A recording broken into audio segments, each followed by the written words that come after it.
Addition.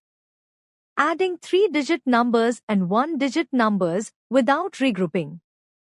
Let us add 541 and 7. Write the given numbers under hundreds, tens and ones.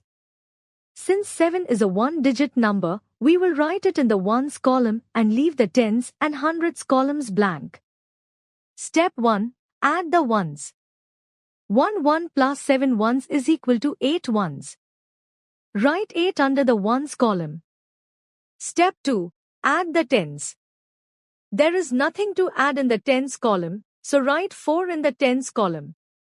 Step 3. Add the hundreds. There is nothing to add in the hundreds column, so write 5 in the hundreds column. Thus, 541 plus 7 equals 548.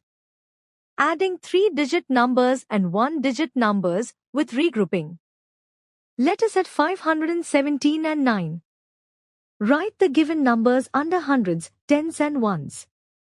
Since 9 is a 1-digit number, we will write it in the ones column and leave the tens and the hundreds column blank. Step 1. Add the ones. 7 ones plus 9 ones is equal to 16 ones is equal to 110 and 6 ones. Write 6 under the ones column and carry over 110 to the tens column. Step 2. Add the tens. 110 plus 1, carried over, is equal to 2 tens. Write 2 under the tens column. Step 3. Add the hundreds. There is nothing to add in the hundreds column, so write 5 in the hundreds column. Thus, 517 plus 9 equals 526.